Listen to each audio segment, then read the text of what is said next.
अल्लाह का हुक्म आया, जो मेरे रसूल की ज़ियारत करना चाहता है, मुलाकात चाहता है, पहले सदका कर। ऐसे मेरे महबूब इतनी कम नेमत नहीं है, सदका करके फिर रसूल पाक की ज़ियारत मुलाकात। साधों को पैसे नहीं थे, गरीब, खाने को नहीं थे, कपड़े फटे हुए थे, वो घर में सारा दिन रोते थे, सारी रात रोते थे। अल्लाह ने कंडीशन लगाई है, पहले सदका करो फिर नबी पाक से मुलाकात करो।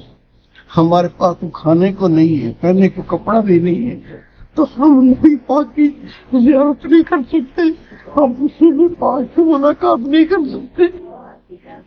जब रसूल पाक को पता चला, अल्लाह के रसूल सारी रात रोए, या अल्लाह मेरी उम्मतियों को मुझसे जुदा ना कर।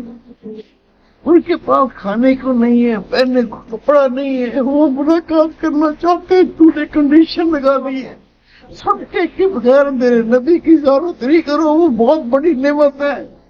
इतनी बड़ी नेमत अल्लाह ने कैसे दरवाजे खोल दिए।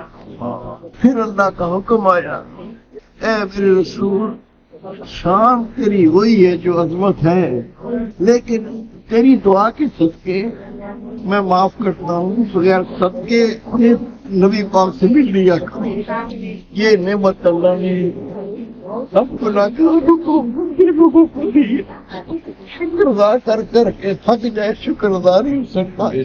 अल्लाह रब्बे करीम बार बार लाता रहे, बार बार इजारत होती रहे।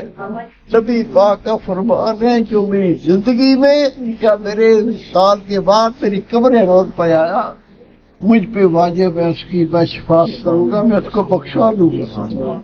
आप सबको मुबारक।